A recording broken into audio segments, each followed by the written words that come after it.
Amigos, siempre me he preguntado si me alistaría en la guerra, pero creo que la mayor parte de la batalla estaría así.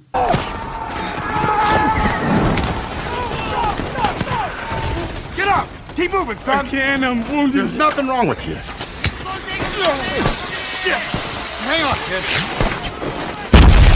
Hola amigos cinéfilos y cinéfilas, el día de hoy vamos a hablar de La Excavación. Esta película nos narra la historia de Basil Brown, un excavador contratado por Edith Pretty, una propietaria de varios terrenos en donde hay ciertos túmulos que deben ser desenterrados. Entre una de sus exploraciones encontrarán un barco de varios siglos anteriores y con varios tesoros que acatan la atención de varios museos de sus alrededores. Con una guerra a punto de estallar, nuestros protagonistas se ven en una carrera contra tiempo para terminar con sus expediciones antes del inminente conflicto armado. Amigos, creo que esta película tiene mucho potencial en el catálogo de Netflix y nadie está poniendo los ojos encima de ella. Es uno de esos largometrajes reflexivos e interesantes por su tesis y por el mensaje que te quiere exponer. Podremos empezar viendo a los túmulos como una forma de representar una tierra de oportunidades. Excavar alguna de esas pequeñas montañitas podría tomar demasiado tiempo y muchísimo esfuerzo. Y con el límite de tiempo y no demasiado mano de obra, se debe de ser muy selectivo con la selección del mismo. Y cuando Edith lo escoge, es una manera de representar la fe y el instinto de las personas. Si tuviera que definir al personaje de Mr. Brown, diría que es un don nadie siendo alguien. Lo sé, es un poco raro, pero me refiero a que él no viene de un contexto realmente importante. No ha hecho ninguna hazaña impresionante con su vida, no tiene ninguna familia aparte de su esposa y no posee ningún tipo de riqueza. Es un hombre que a pesar de su avanzada edad debe de trabajar. A pesar de que el film empieza muy rápido y nos presenta a nuestros dos protagonistas de una buena vez, a nosotros no nos interesa ni un poco el origen de nuestro protagonista. La película lo presenta como un simple excavador en una situación un tanto diferente. Sin embargo, posee su propio encanto y personalidad. Él sabe demostrar su lealtad y conocer sus límites. Se da su lugar y busca ser reconocido de su trabajo, ya sea de manera remunerada o expresada. Sus servicios son requeridos y Mr. Brown apoyará la causa necesaria con el fin de llegar a un bien mayor y sin descuidar sus valores. Debo decir que me encantó muchísimo la secuencia del inicio cuando Basil se ahoga, porque además de demostrar una desesperación inmensa por parte de los personajes y de cómo intentan arrancar esta tierra aunque sea con sus propias uñas, se puede expresar también que Mr. Brown es el único capaz de realizar toda esta hazaña. Pues bien, él se ahoga con todo y pala, insinuando de que si él muere, todo el proyecto muere, y solo surge si Mr. Brown se encuentra en las riendas del mismo. Durante la mayor parte de la película se infieren ciertos temas acerca del tiempo,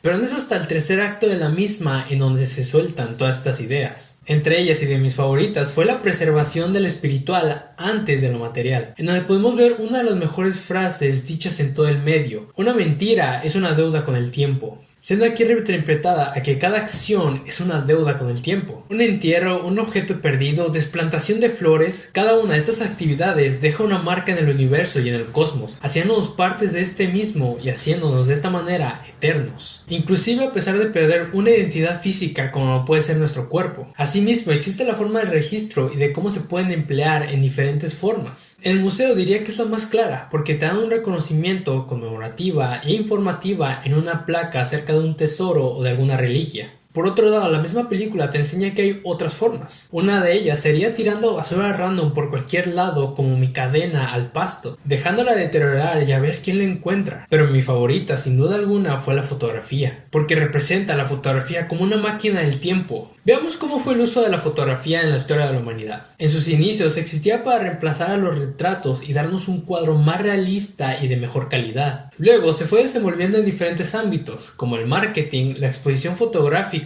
e incluso el glamour como Instagram. Pero sin importar el enfoque de la fotografía, esta siempre va a ser el indicado para retratar el paso del tiempo y cómo era alguna persona en cualquier momento de su vida, inclusive si no tenemos ninguna información absoluta de esta persona. Y amigos, aprovecho para decirles que me sigan en mis redes sociales, que suscriban, no se tardan más de 2 segundos, es gratis y se enterarán más de mis próximos videos. Volviendo a la review, me gusta muchísimo cómo esta película logra cautivarnos y emocionarnos. Desde encontrar una pieza de este tamaño tamaño o encontrar un barco lleno de tierra. Podremos no ser arqueólogos, pero ver a estas personas gritando y saltando por todos lados nos hace poner una sonrisa de inmediato. De misma manera, en los momentos tensos nos quedamos dudando en el más mínimo detalle. Esto debido a la gran interpretación que tienen los actores, personajes que llevan la misma batuta de esta película y que lo logran espléndidamente. El contexto de la guerra es un elemento que a mi gusto no tiene demasiado impacto en la historia más que demostrar un día límite para la excavación. No se siente un medio real o siquiera un ambiente de tensión, simplemente un conflicto que se ve a una distancia demasiado lejana.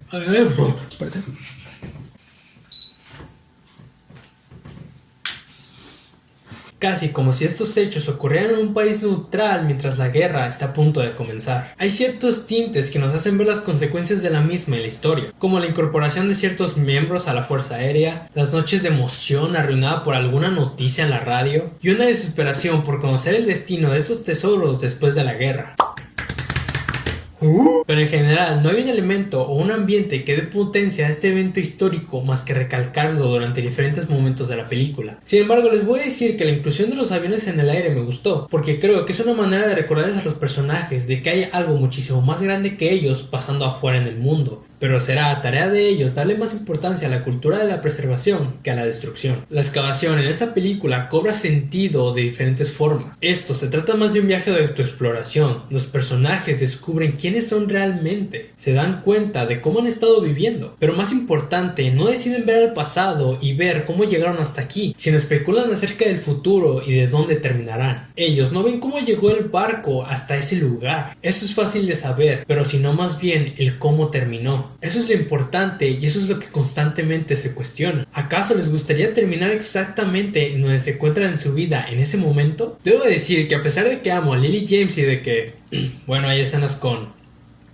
agua, todo su arco, pese a que es lindo y motivador, no aporta nada al guión. He escuchado de grandes maestros y personas del medio que dicen la siguiente idea y que creo que va muy bien con esta película, y es que si tú quitas cualquier elemento narrativo, sea un personaje, una situación, una escena, etc., si la quitas y al final de cuentas no tiene ningún impacto dentro de la película, entonces queda sobrando, y creo que es exactamente lo que pasa con todo el arco de Lee James. Si quitamos todo eso y los dejamos como simples ayudantes, personajes planos, sin ningún tipo de arco, no hay diferencia en cómo termina la película para nuestros dos protagonistas. Y amigos, como digo, pese a que me encantó ver a Lily James bañarse, excavar piedras, toda su historia es el gran betún grasiento, delicioso, pero innecesario que tiene toda la película. El diseño de arte que tiene esta película es muy bueno. Pese a que pasamos la mayor parte del tiempo en el campo y en otras localizaciones más abiertas, las modificaciones en las habitaciones, las tabernas de antaño y el decorado del set son preciosas y muy atinadas, acompañadas de un vestuario ad hoc para esta propuesta narrativa. Por último, debo decir que me encantó estos planos en los que los personajes de vez en cuando se ven y se escucha su voz en off. Se siente como si los personajes se pudieran comprender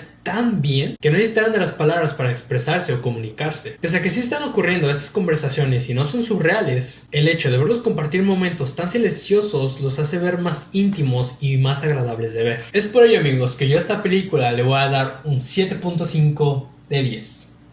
Como digo, amigos, esta es una excelente película para ver este fin de semana. Un largometraje que nos hará cuestionarnos acerca de la preservación de las cosas y del paso de nuestros ancestros en este mundo. Con grandes actuaciones, una ambientación de antaño, personajes interesantes y carismáticos, esta producción de Netflix es una que no se les puede escapar de sus listas. Así que nada, amigos, si te gustó, dale like, suscríbete, activa la campanita y nos vemos en el siguiente video. Chao, chao.